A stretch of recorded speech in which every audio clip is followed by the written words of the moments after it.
Buenas tardes a todos. Vamos a dar inicio a la actividad académica del día de hoy. Pedimos disculpas, tuvimos problemas técnicos con el computador del ponente. El día de hoy vamos a la segunda parte de monitoreo hemodinámico.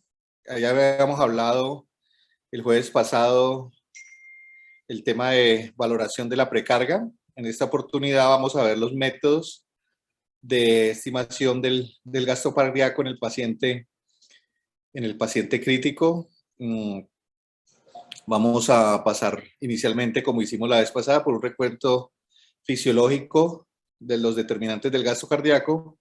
Posteriormente entraremos a hablar de los sistemas de termodilución sistémico, análisis de gasto cardíaco por contorno de pulso, ya sea por métodos calibrados y no calibrados.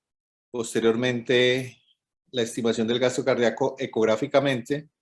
Vamos a hablar del BTI, del DPDT. Y finalmente, estos nuevos métodos de bioimpedancia y bioreactancia como alternativas de medición al gasto cardíaco. El día de hoy tenemos a Ibar Hoyos. Ibar Hoyos es anestesiólogo de la Universidad de Puebla, Benemérita Universidad Autónoma de Puebla, y actualmente residente de primer año de nuestro programa de cuidado intensivo de la Universidad del Valle. Sin más preámbulos, podemos empezar, Eibar.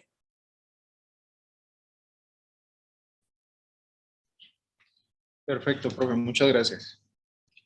Muy buenas tardes a todos. Muy buenas tardes. Muchas gracias, profe, por la presentación. Sin preámbulos, pues vamos a darle inicio al tema. Gracias primero a mis docentes que fueron asesores dentro de la aplicación de este temario. Y pues como para romper un poquito el hielo inicial, pues tenemos la parte artística de cada presentación, en la cual pues me gustó mucho, ahora que estamos hablando de la parte cardiovascular, notar un poquito de este dibujo de Leonardo da Vinci, que es el dibujo de la anatomía del corazón, básicamente de un paciente longevo para su época de 100 años, en el cual él logró identificar las arterias coronarias, y creo que un poquito exageradas pintarlas, pero nos abre el panorama para empezar a estudiar un poco más lo que queremos ver para el día de hoy, enfocado hacia el gasto cardíaco. Entonces, históricamente y muy rápido, mencionar desde Galeno en el siglo II tenemos las teorías de sangre vital, sangre nutricia, luego pasamos al siglo XVII, donde el doctor Harvey nos muestra la primera teoría sobre el corazón como bomba. Posterior, en 1870 tenemos el método de Fick sobre el análisis de gases arteriales y venosos. 1886 con los estudios iniciales y la implementación del primer catéter de arteria pulmonar. Luego tenemos la aparición de 1987 por parte de Stewart de un método de medición de un trazador biológico como era el cloruro de sodio para determinar el gasto cardíaco.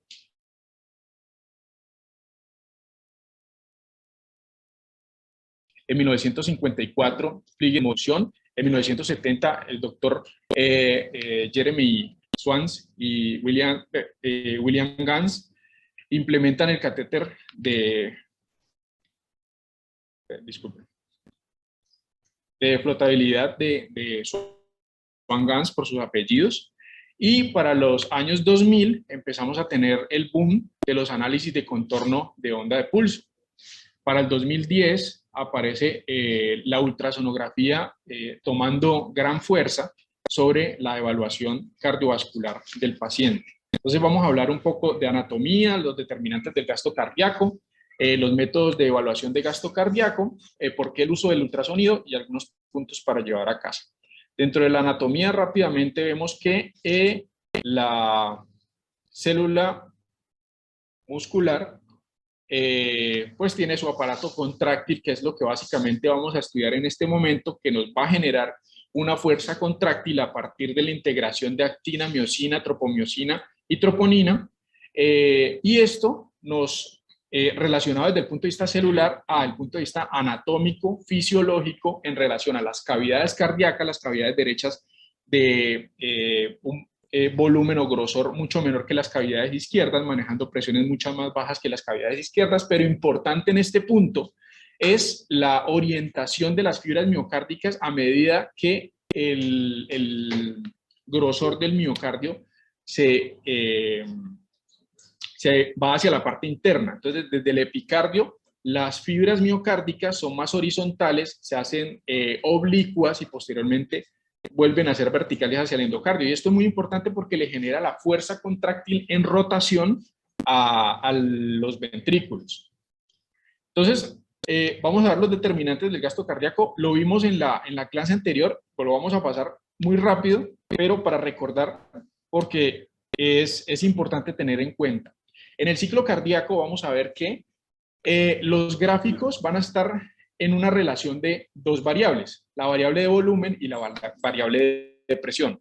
Estas variables de volumen y de presión nos van a generar diferentes puntos o diferentes segmentos en los cuales vamos a tener que, arrancando por el segmento CAD, vamos a hablar de la contracción isovolumétrica, donde todas las válvulas se encuentran cerradas. Vamos a tener el segmento T al segmento F, donde vamos a tener la eyección por la apertura de la válvula aórtica, teniendo el punto E, que es el punto máximo de presión, y vamos a tener un segmento FA, en el cual vamos a tener el cierre de la válvula aórtica, la caída de la presión y que se refleja en la relajación isovolumétrica.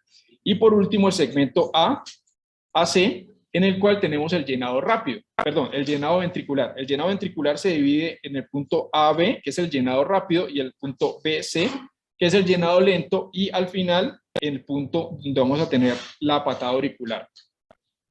Pero tenemos que hablar también de volúmenes y de presiones. En los volúmenes vamos a tener el punto A, que es el volumen de fin de sístole, el punto C, que es el volumen de fin de diástole, y la relación que existe entre el volumen de fin de diástole y el volumen de fin de sístole, que nos va a reflejar lo que va a ser el volumen sistólico. Ahora tenemos las presiones. Las presiones vamos a tener importantes en el punto D. Vamos a tener la presión de fin de diástole, y en el punto F la presión de fin de sístole. Estas presiones de fin de sístole y de diástole van a tener inmersas dentro pues, del gráfico. Vamos a tener el punto E, que es la presión sistólica.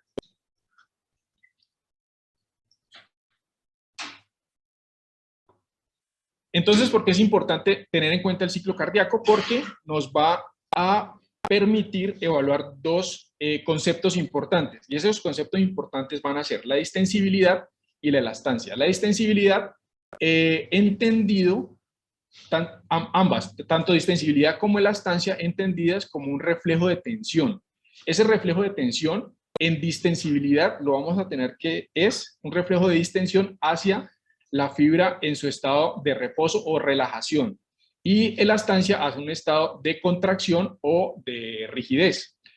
Van a ser la relación de volumen y de presión. Esa relación de volumen y de presión va a estar en distensibilidad reflejado hacia el llenado ventricular directamente, mostrando lo que es la relación con la ley de Laplace, en la cual el volumen no estresado genera, a medida que va incrementando, un estrés de tensión sobre la pared ventricular.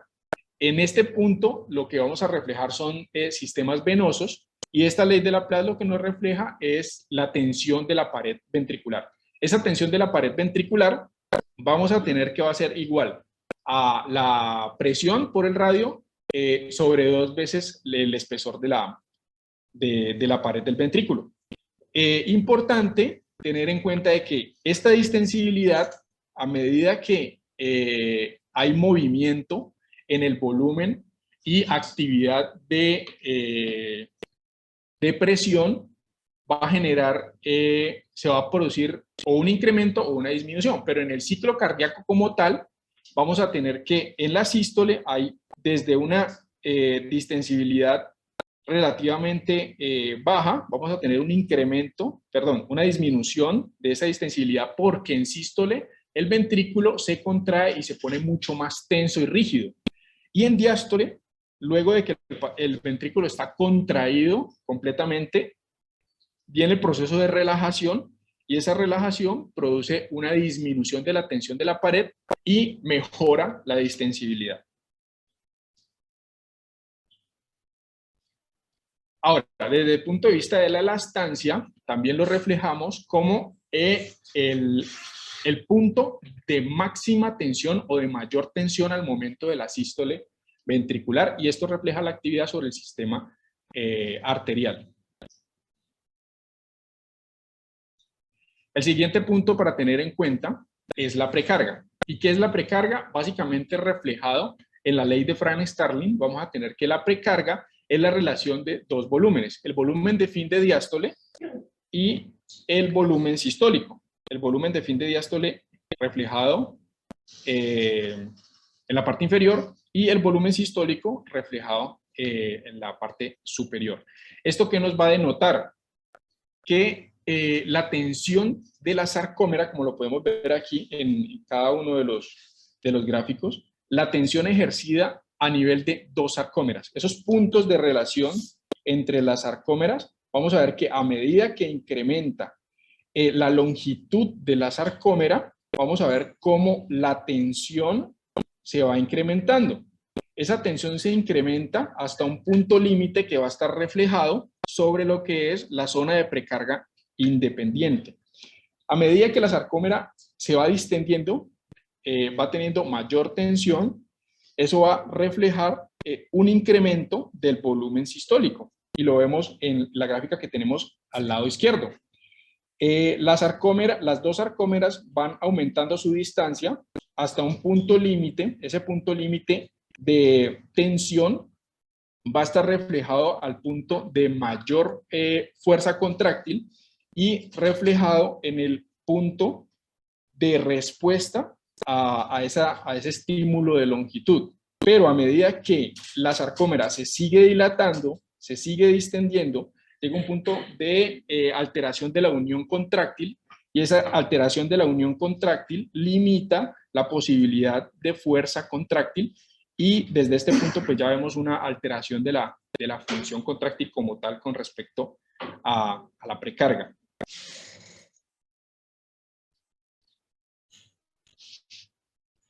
Vemos que para el diagrama de Gayton tenemos que el gasto cardíaco, el retorno venoso y la presión auricular van a estar relacionados y esta relación va a ser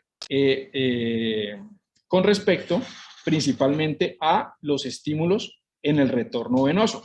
Ese incremento del retorno venoso va a generar, como lo vimos ahora en la gráfica para la ley de Starling, en la gráfica de presión dependiente y no dependiente, vamos a tener que los incrementos de presión van a generar incrementos en la función contráctil y mejoría del gasto cardíaco. Pero luego de que esa ese volumen genera un incremento exagerado de presión, no va a ser reflejado en incrementos del gasto cardíaco, ni del volumen sistólico ni del gasto cardíaco, sino por el contrario, lo único que va a hacer es incrementar las presiones en las cavidades. El siguiente concepto que tenemos es el de volumen estresado y no estresado. Entonces, ¿qué pasa con los volúmenes? El volumen estresado, el volumen en general, el circulante, es el volumen que tenemos en nuestro sistema circulatorio y va a generar movimiento. Ese movimiento va a estar generado básicamente por el volumen estresado. El volumen estresado va a estar reflejado en lo que es el volumen que genera tensión sobre las paredes vasculares, en este caso para retorno venoso en el sistema venoso. Pero va a estar dependiente de lo que es la capacidad de el tanque o reservorio que tenemos en él. Al incrementar el tamaño del tanque, vamos a tener que ese volumen estresado va a ser mucho más pequeño y va a tener una alteración sobre el retorno, dado de que las variables, como son la presión auricular y la presión circulatoria media, nos van a reflejar la presión o el driving de presión de conducción del retorno venoso. Ese retorno venoso va a estar determinado por el tamaño o la capacidad que tiene el tanque en este momento, por decirlo de alguna forma, y podemos reflejar que en momentos de vasoconstricción podemos impactar sobre el volumen estresado y generar un incremento del retorno venoso. Pero si dilatamos el tanque, vamos a tener una disminución de ese volumen estresado y vamos a impactar también sobre la presión circulatoria media y sobre la conducción de retorno venoso. Para la poscarga tenemos que una miofibrilla que, como lo vimos anteriormente, tiene una longitud determinada y esa longitud determinada está dada por un primer anillo que vemos aquí pequeñito, azul clarito, vas a ver, azul claro, azul clarito abajo, que sería la precarga a la cual se somete esa miofibrilla, va a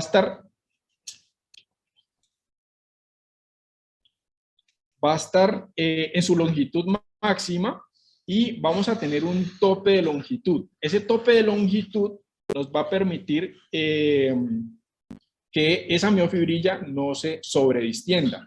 El acortamiento posterior va a estar determinado por la poscarga que se le aplique a esa misma miofibrilla y qué cantidad de fuerza contráctil necesita realizar esa miofibrilla para poder generar una velocidad, un tiempo y una fuerza de contracción y vencer las dos fuerzas, la fuerza de precarga inicial para su longitud y la de poscarga posterior para el esfuerzo. Vemos en la gráfica del lado izquierdo una línea inicial verde en la cual el ciclo cardíaco se encuentra en un funcionamiento adecuado, pero los incrementos en la poscarga van a generar, como les mencionaba ahora, un incremento progresivo de las presiones sin un incremento mayor de lo que es los volúmenes. Entonces vemos que las presiones se van incrementando, pero los volúmenes en realidad son muy pequeños sus incrementos. Entonces tenemos incremento de presiones de cavidades, pero sin incrementos de volúmenes. Y esto impacta sobre algo muy importante, que es la relación entre el volumen de fin de diástole, el volumen de fin de sístole y por ende el volumen sistólico. Entonces, incrementos de la poscarga nos van a generar alteraciones en el volumen sistólico e impacto en el gasto cardíaco. Con respecto a lo que es contractibilidad, vamos a tener que el aparato contráctil es un usuario continuo del calcio, de las proteínas contráctiles lo necesitan todo el tiempo, y dentro del diagrama de Gayton podemos reflejarlo muy bien. Dentro de las variables de gasto cardíaco, de volumen de retorno venoso y de presiones auriculares. Vemos nuevamente el gráfico del ciclo cardíaco en el cual tenemos una situación contráctil determinada, pero si incrementamos la contractibilidad de este ventrículo, no necesariamente es izquierdo o derecho, todo depende del gráfico que estemos viendo, en este caso sería un ventrículo izquierdo, vamos a tener un determinado ciclo cardíaco, pero al aplicar situaciones en las que se incrementa la contractibilidad, vamos a tener un incremento en la diferencial de el volumen de fin de diástole y el volumen de fin de sístole, lo que nos va a incrementar el volumen sistólico y por ende nos va a incrementar el gasto cardíaco. Vemos en la gráfica del lado derecho como los dos puntos inferiores nos reflejan que hay una disminución del gasto cardíaco, pero en el lado izquierdo de la gráfica vamos a tener que esa disminución del gasto cardíaco está determinada básicamente por una disminución de los volúmenes en el retorno venoso. Vemos que están disminuidos. Y en el lado derecho vamos a ver que esa disminución puede estar reflejada por una disminución de la contractibilidad de ese ventrículo. Todo esto es el preámbulo para tratar de mencionar un poco los métodos de medición de gasto cardíaco. El primer método que vamos a ver es el método de evaluación. Bueno, los podemos dividir en dos. Estos son desde el punto de vista de estimación fisiológica o desde el punto de vista de estimación de predicciones matemáticas. El primero, desde el punto de vista fisiológico, vamos a ver qué es el principio de Fick. El principio de Fick es una condición matemática aplicada a la fisiología para poder nosotros aplicarla a el día a día. O sea, es un poco complejo desde 1870 que se empezó a hablar de la aplicación de la ley de concentración de masas, porque la ley de concentración de masas ya venía hace mucho tiempo explicada. Entonces, lo que hicieron ellos fue básicamente tomar la ley de concentración de masa que habla de que Q1 es igual a Q2, perdón, Q1 más Q2 es igual a Q3.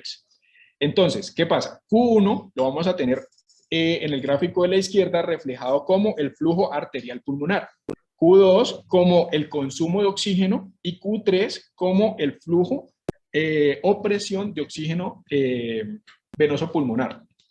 Para esto, entonces, aplicamos la fórmula y tenemos que el flujo arterial más el consumo de oxígeno va a ser igual a el flujo venoso pulmonar.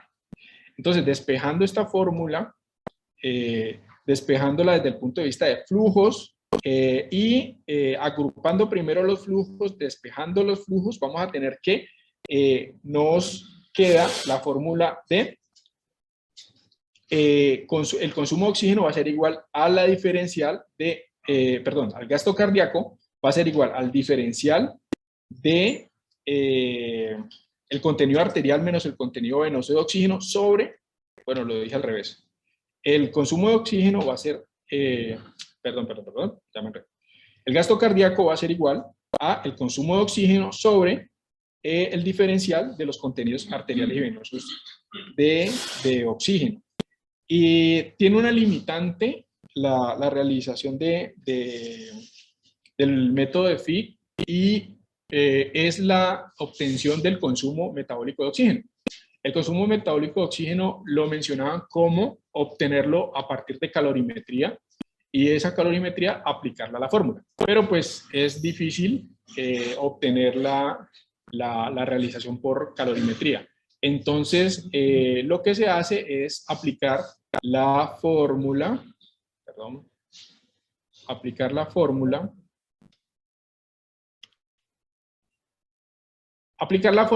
de consumo metabólico de oxígeno, que va a ser igual a la fracción inspirada de oxígeno por la fracción exhalada de oxígeno, y en este caso el volumen minuto lo vamos a traslocar por la ventilación alveolar, y ahí podemos hallar el gasto cardíaco. Este es el primer método. El método de reinhalación de oxígeno aplicado por algunos dispositivos como el NICOM va a ser básicamente el hallazgo del gasto cardíaco a partir de la implementación del método de Fick, pero utilizando los deltas de CO2 y el delta de la fracción expirada de oxígeno. Bueno, para pasar al siguiente punto vamos a tener que ahora vamos a hablar en las variables fisiológicas principales, las variables de dilución, las técnicas de dilución. Dentro de la primera técnica de termodilución sistémica vamos a hallar de que se debe hacer por medio del catéter de flotabilidad de Swan-Ganz y este nos va a reflejar lo siguiente. A través de la implementación de la ecuación de Stewart-Hamilton, vamos a tener que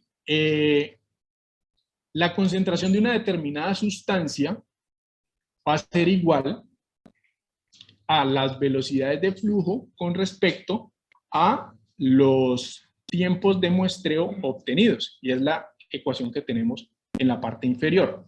Esta ecuación la vamos a despejar o reaplicar, básicamente, y teniendo que en un determinado tubo o cilindro, al cual le aplicamos una concentración de una sustancia, esa sustancia va a ser aplicada a través del punto A y va a ser a través del punto B medida.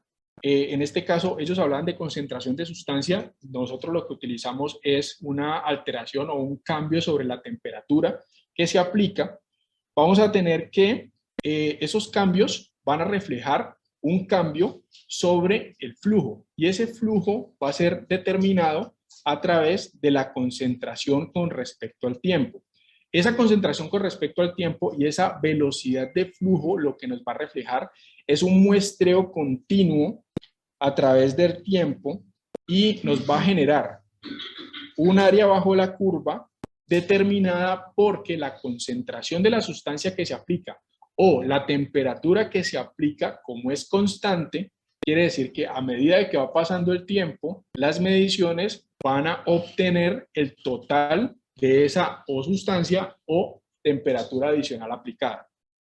Entonces, despejando la fórmula, vamos a tener que el gasto cardíaco nos va a ser reflejado a las concentraciones de la sustancia sobre el delta del área bajo la curva de las diferenciales de tiempo.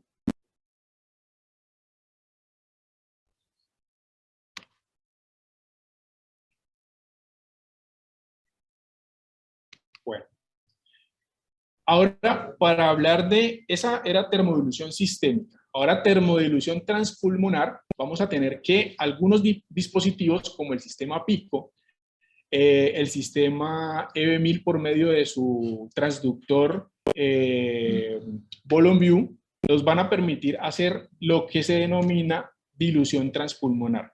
La dilución transpulmonar también se basa en el método de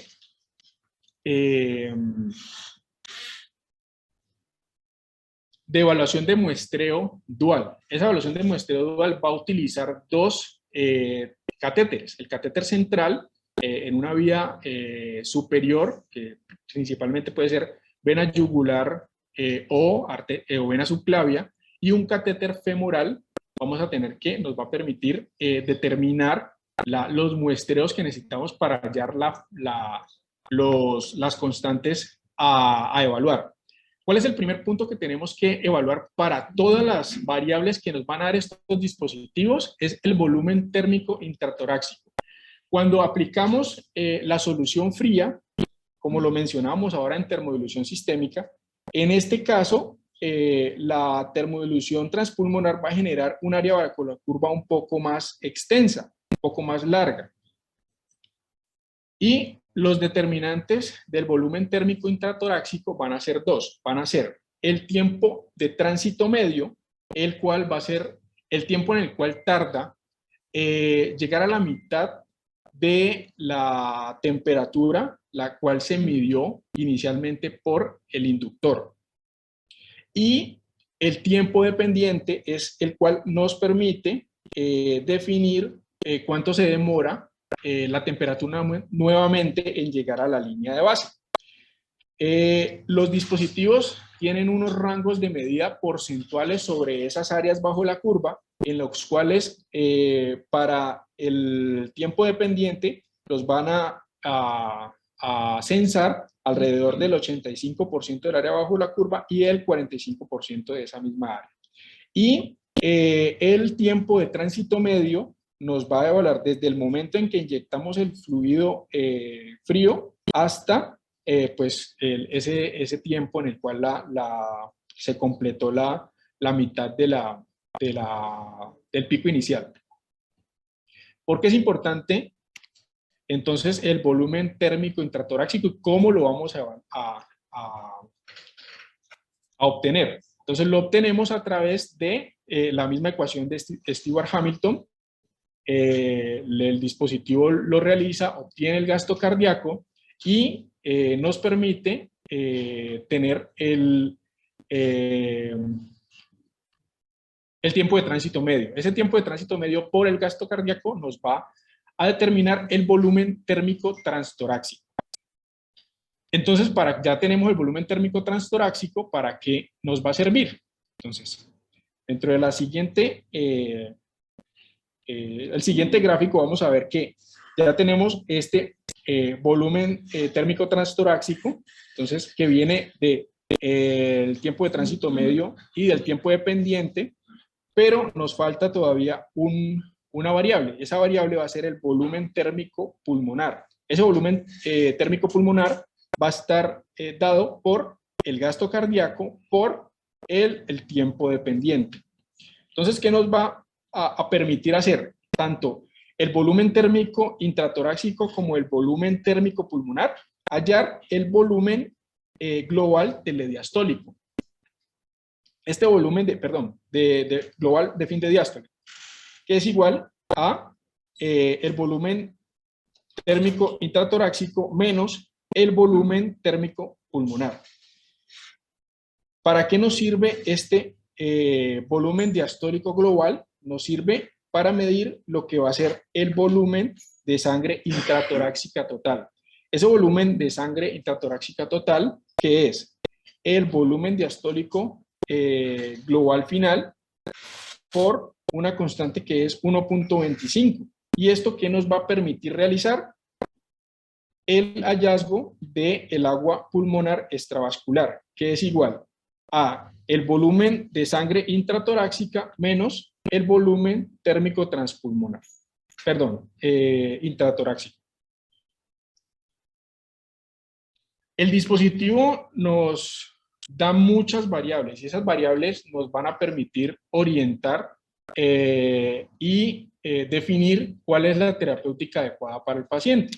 Nos dan variables hemodinámicas como lo acabamos de mencionar, el volumen diastólico global final, gasto cardíaco tanto por termodilución como por evaluación de onda contorno de onda de pulso, índice cardíaco nos va a permitir evaluar agua pulmonar extravascular y el índice de permeabilidad pulmonar vascular.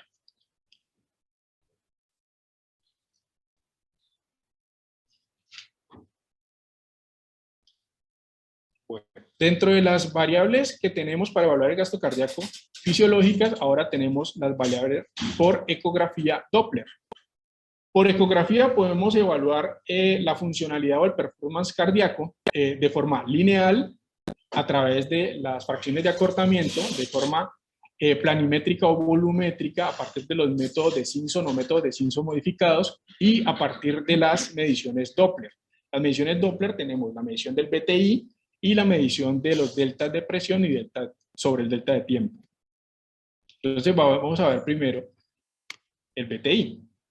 Entonces el BTI lo podemos realizar a través del uso del transductor sectorial utilizando la herramienta de Doppler pulsado. Lo que hacemos es insonar el tracto de salida del ventrículo izquierdo y obtener una integral de tiempo-velocidad. Lo podemos hallar en la ventana apical de 5 cámaras o en la ventana de 3 cámaras. ¿Cómo lo hallamos? A partir de la fórmula que nos menciona que la presión arterial es igual al gasto cardíaco por la resistencia vascular sistémica, donde el gasto cardíaco es igual al volumen sistólico por la frecuencia cardíaca y donde el volumen sistólico es igual al BTI del tracto de salida del ventrículo izquierdo por el área del tracto de salida del ventrículo izquierdo. Ahora, ¿qué es la integral tiempo-velocidad?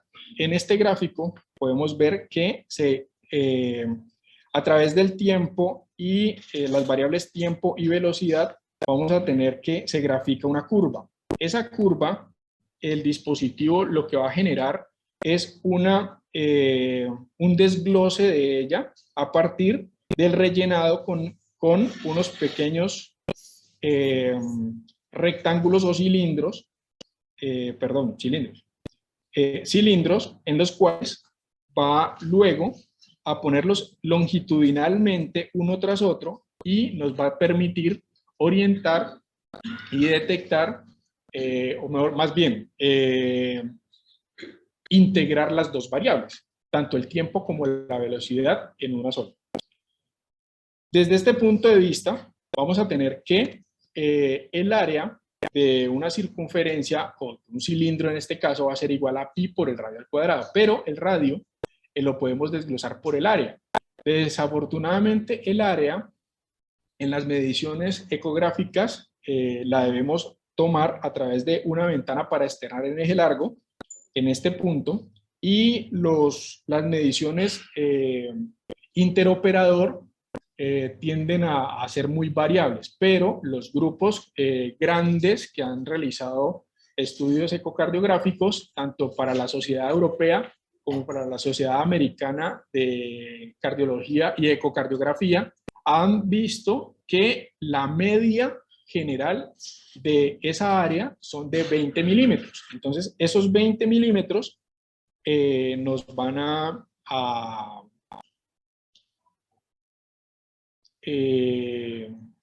perdón, es de 20 milímetros, o sea, 2 centímetros. Esos 2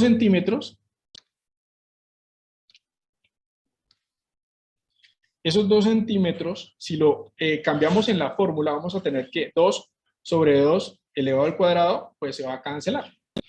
Y nos va a quedar el área que es igual a pi. Entonces, en la fórmula que vimos anteriormente, vamos a ver que la integral tiempo-velocidad, el BTI, por pi, nos va a reflejar lo que va a ser el volumen sistólico. Y el volumen sistólico en las tablas que se han generado, alrededor de 17 de un BTI, nos va a reflejar más o menos 53.4 mililitros, teniéndolo como volumen sistólico, esa cantidad. Si lo multiplicamos por la frecuencia cardíaca, pues vamos a tener el gasto cardíaco de ese paciente en ese momento y lo podemos evaluar en tiempo real. ¿Cuál es uno de los problemas del BTI? Es la angulación de la toma del BTI en el tracto de salida.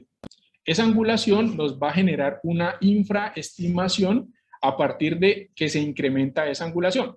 Con un 10% vamos a tener un 2% alrededor de infraestimación del gasto cardíaco, pero con una angulación del 40% podemos tener hasta el 24-25% de infraestimación. O sea que podemos llegar a tomar decisiones erróneas. Por eso es que es un poco complicado llegar a una buena ventana y generar la toma. Aunque esto, pues, a medida que se va haciendo la curva de aprendizaje, va mejorando la capacidad de tener una buena ventana, aunque hay un porcentaje de pacientes en los cuales que la ventana es muy limitada y es muy difícil realizar.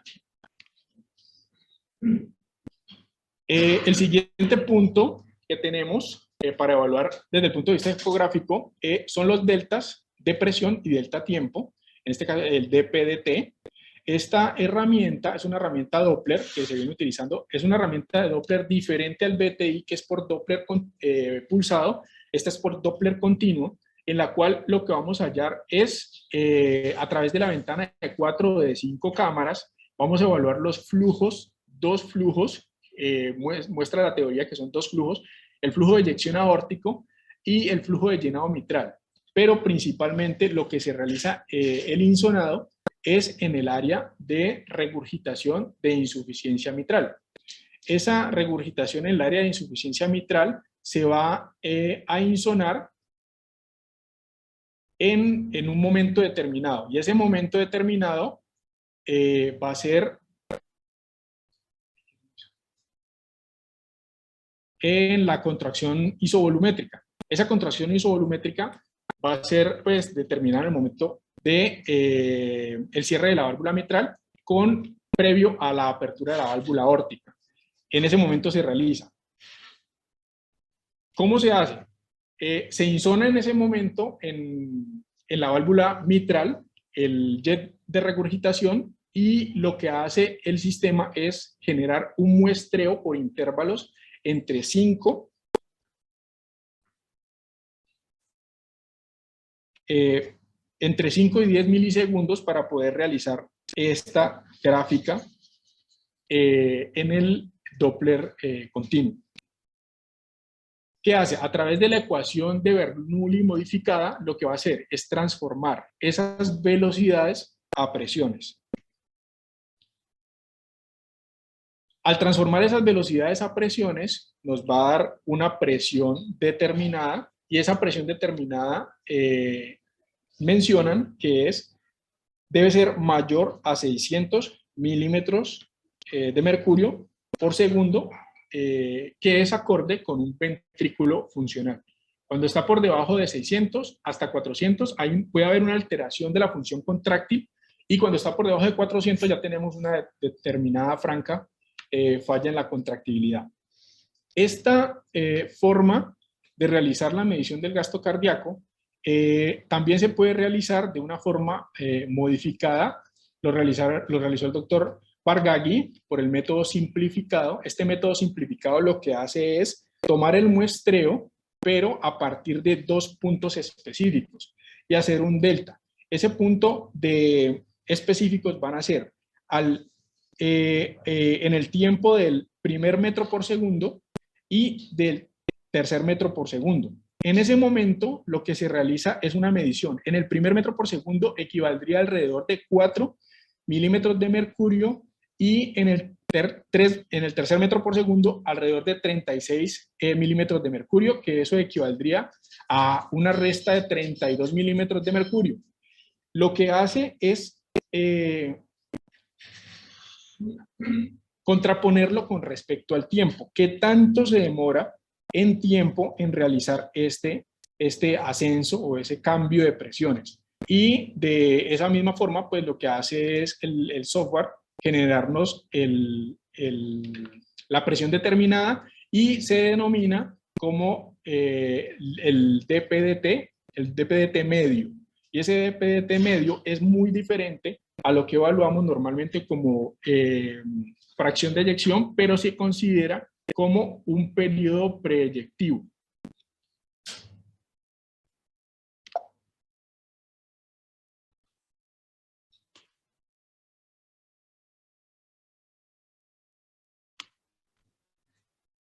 Bueno, el siguiente punto, para ir de pronto un poquito más rápido por las horas del tiempo, vamos a tener los monitoreos por contorno de onda de pulso.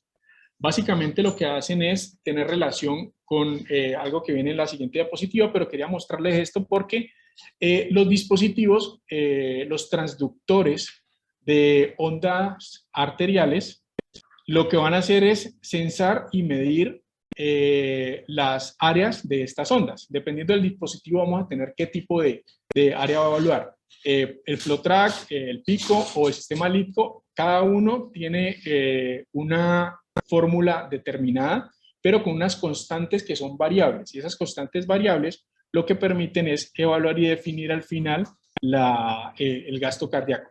Entonces, la fórmula general que tenemos es que el volumen sistólico que van a evaluar a partir de la evaluación de ese contorno de onda de pulso va a estar determinado por los cálculos entre los delta de pulso que vamos a encontrar y esas desviaciones estándar que a lo que hace referencia en este punto es las desviaciones estándar de los deltas de punto por la constante que les acabo de mencionar, va a ser lo que refleje el volumen sistólico. Ese volumen sistólico, pues más adelante lo podemos evaluar y determinar el gasto cardíaco.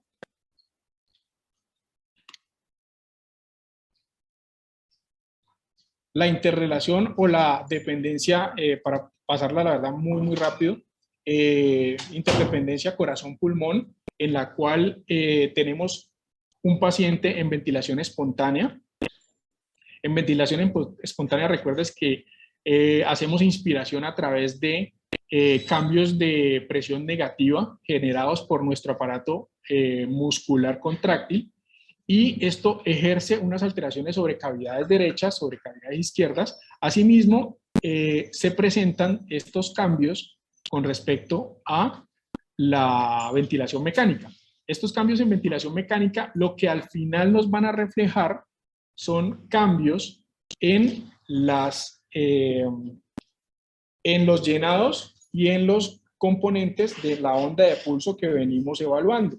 Entonces, a medida que vamos evaluando cada una de las ondas de pulso, en inspiración, en expiración, podemos ver que para el ventrículo derecho, durante el periodo de precarga, el periodo de poscarga, para el ventrículo izquierdo, los periodos de precarga y poscarga. Entonces, lo que hace el algoritmo es evaluar esas áreas bajo cada una de las curvas, contraponerlas con respecto a las inspiraciones y expiraciones y generar las evaluaciones de las variables que nos permiten, que nos dan cada uno de los dispositivos. Y aquí tenemos el ejemplo de las diferentes fórmulas en las cuales, como las que le acabo de mencionar ahora, cada uno de los dispositivos, como por ejemplo el FlowTrack de Vigileo, tiene una evaluación de volumen sistólico y la constante para cada uno es la que cambia y va a ser para cada una de las casas pues específica. Y eso es como el santo grial para ellos. Bueno, y para terminar, sin que sea no más, menos importante, pero sí presto a diferentes pensamientos, es la evaluación del gasto cardíaco a través de bioimpedancia. Entonces, ¿qué es la bioimpedancia? Primero que todo, lleva mucho tiempo siendo evaluada. Esta bioimpedancia está desde los años 40. El doctor Niebuhr empezó a hacer el primer dispositivo eléctrico de bioimpedancia torácica, y lo que hace este dispositivo inicialmente era evaluar y utilizar la resistencia de la sangre con respecto a la longitud del tórax. Y esto lo que generaba era la relación, o nos mostraba la relación entre los cambios de impedancia de cada una de las estructuras. ¿Por qué? Porque cada una de las estructuras, desde la piel, tejido celular subcutáneo, tejido muscular, tejido óseo, pleura, pulmón, sangre y tejido y aire, van a tener una impedancia diferente. Entonces, para el 2000, más o menos la década del 2010, aparecen los equipos de bioimpedancia de segunda generación. Esto lo que hacen es análisis variables digitales y permiten hacer por medio de dos componentes. ¿Cuáles son de esos dos componentes? La resistencia, evaluar resistencias que es básicamente la respuesta que tiene el tejido a la inducción de una electricidad, y la reactancia, que es el acúmulo que tiene cada uno de los tejidos cuando se le pone pues esta carga eléctrica. Y la reactancia se considera como una capacidad, un reflejo de capacitivo o de capacitancia de los tejidos. Entonces, esa resistencia y reactancia lo que van a hacer es que a partir de 4 electrodos que vamos a implementar, 2 en la parte superior y laterales al cuello y superiores a las clavículas, y 2 inferiores laterales al tórax, nos va a permitir evaluar. Cada uno tiene un transmisor y un emisor. El transmisor lo que hace es generar una electricidad, una corriente eléctrica de alta frecuencia, que es alrededor de 60 kHz, y de baja amplitud de más o menos 4 miliamperios. Esto permite que no tenga una interacción con la actividad eléctrica ni cardiovascular ni cerebral. Esto esa electricidad atraviesa los tejidos reaccionan con la electricidad, y el receptor que está, cada uno de los electrodos tiene un transductor y un receptor. El receptor lo que hace es amplificar la señal de recogida, evaluar los cambios de fase con respecto a esa amplificación, y evaluar el cambio de voltaje recibido, y ese voltaje recibido es lo que nos va a reflejar las concentraciones o movimiento en flujo de la sangre. Hace referencia a los cambios de fase a lo proporcional al flujo aórtico. Ese flujo aórtico, pues después el software como tal ya lo que nos permite es evaluar en amplitud y frecuencia los cambios por cada ciclo cardíaco, y con respecto a la frecuencia cardíaca y el electrocardiograma que el mismo dispositivo está censando, darnos las variables de evaluación. Entonces vamos a tener que el volumen sistólico en este dispositivo va a ser igual a la constante proporcional, que es la que tienen ellos como generada por cada uno de los tejidos. Por eso es muy importante para este dispositivo tener la edad del paciente, el peso del paciente, los datos antropométricos son muy, muy importantes y el sexo del paciente.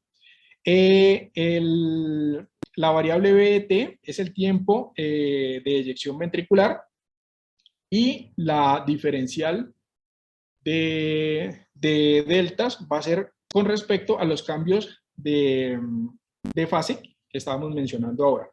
Esto lo que nos va a reflejar es el volumen sistólico. Y si lo ponemos en la fórmula que tenemos de gasto cardíaco, pues nos va a dar el gasto cardíaco. A manera de cierre, algunos artículos muy rápido, porque veo caras estiradas. Este artículo lo que nos permitió evaluar es un metaanálisis. Este metaanálisis lo que nos permitió evaluar es la seguridad y la eficacia de la implementación de catéteres de arteria pulmonar. Muy resumido, lo que nos menciona es que uso de catéteres de arteria pulmonar en pacientes con choque cardiogénico. Entonces, lo que nos menciona es que la comparación entre usarlo y no usarlo no impacta sobre mortalidad como tal, lo que se pensaba hace muchos años y por eso se satanizaron tanto los dispositivos de arteria pulmonar, catéteres de flotabilidad de la arteria pulmonar, era que las comorbilidades o los riesgos eran superiores a los beneficios, pero no tiene ningún impacto sobre complicaciones generales con respecto al dispositivo como tal, pero tampoco muestra beneficios mayores con respecto a no usarlo. Pero hay un punto grande y es que pues únicamente mencionan esto muy a grosso y no lo comparan con puntos mucho más específicos.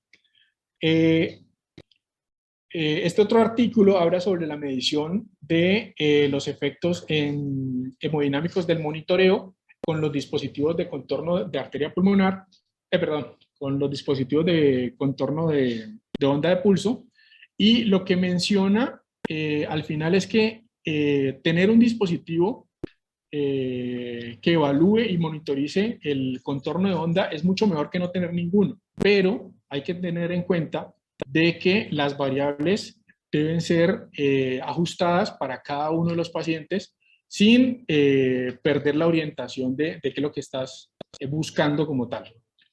Y por último tenemos un artículo que está en proceso y es artículos que mencionan la evolución de los dispositivos de contorno de arteria y que están asociados a dispositivos de flotación de arteria pulmonar de segunda generación, en los cuales se implementan algoritmos que nos permiten evaluar la predicción de respuesta a volumen o de requerimiento volumétrico a futuro. Y definitivamente la ultrasonografía sigue siendo uno de los pilares importantes en la evaluación. Vemos que este metaanálisis que compara ecocardiografía y evaluación sobre termodilución, pues obviamente con todos los riesgos que se somete a tener un dispositivo venoso y o arterial para hacer de termodilución sistémica o termodilución transpulmonar, pues con respecto a las complicaciones que pueda tener un dispositivo como ultrasonido en el cual no tenemos ninguna invasión al paciente, pues tienden a ser mucho más favorables hacia el ultrasonido. Y ahora, los pequeños puntos, creo que para llevar a casa, y creo que no son ajenos a todos los que estamos aquí, es que la individualización del paciente es muy importante para elegir el tipo de monitoreo que vamos a utilizar. Si usted solo tiene un tipo de monitoreo, pues ese es el que puede utilizar, pero pues si tiene varias posibilidades, puede encasillar a uno de los pacientes en ello. Cada monitor tiene sus pros y sus contras, y por eso es una herramienta adicional para la evaluación del paciente. El ultrasonido a la cabecera del paciente nos muestra muchos beneficios, no solo en la parte de evaluación desde el punto de vista del gasto cardíaco, sino de la respuesta volumétrica, como lo vimos en la charla anterior, y en los diferentes sistemas de evaluación corporal. Y no olvidar que el gasto cardíaco, a pesar de que no tengamos ningún sistema o ningún dispositivo de evaluación como los que acabamos de mencionar, lo podemos hacer desde el punto de vista clínico. Y creo que esa es una de las cosas que casi todos los artículos que revisé mencionan. No olvidar la clínica a la hora de implementar la evaluación del gasto cardíaco. Muchas gracias.